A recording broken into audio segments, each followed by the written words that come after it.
I'd like to talk to you today about the meaning of the word feminism to modern society.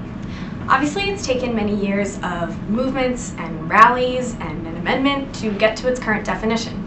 However, society holds a very negative, stereotypical view of feminists today. During my research, the word feminazi really caught and held my attention as being a main example of one of the negative views of feminism today.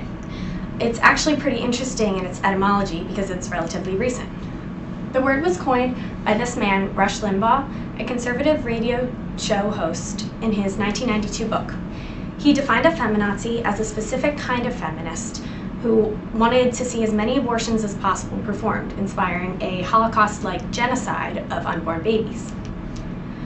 A statement from Limbaugh reads, "A feminazi is a woman to whom the most important thing in life is seeing to it that as many abortions as possible are performed."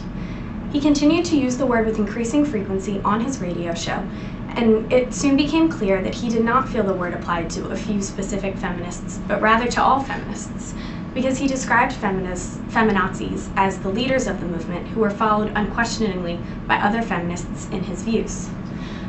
This was bad. This was negative because when people hear the word feminazi, it definitely inspires a negative reaction.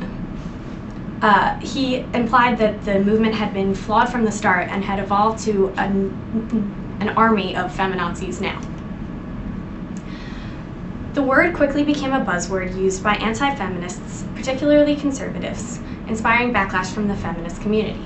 For example, this internet e-card reads, "Feminazi, because wanting your gender to be treated like human beings is equivalent to invading Poland." While one can find the humor in the situation, it's important not to give in to the stereotype. Luckily for women, these biases are not true.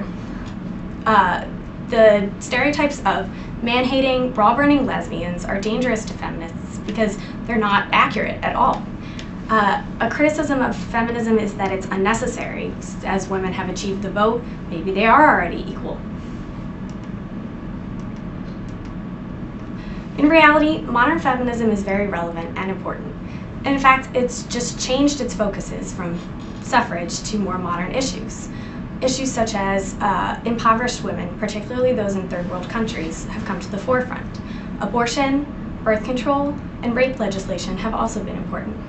Another important issue feminists view today is social and workforce equality.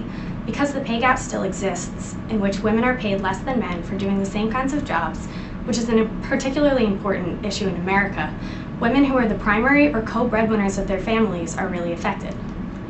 In this graph, published by economists in the Washington Post, one can see that the pay gap has not significantly lessened, and it still very clearly exists, particularly for women of different cultures and colors.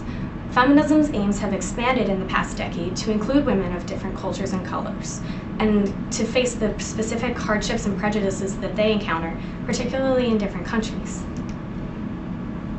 Like any movement, feminism has changed to keep up with the times. Its aims have shifted. This doesn't mean that it's unnecessary or that its goals have already been completed. Because feminism in the modern world has to change, obviously it's going to face different obstacles. People think that it's not necessary because women have achieved the vote, but the issues have simply evolved along with the times. Another problem of feminism is that people are often ashamed to call themselves feminists because of the labels and judgments they can receive. A professor at UNC, Rachel Seidman, started the Who Needs Feminism campaign with her undergraduate women's studies group.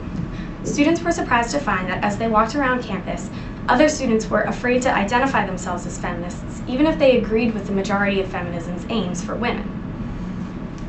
After all, do these women and men look like they're bra-burning, man-hating lesbians itching to kill babies? No, they look like regular people trying to fight for what they believe in.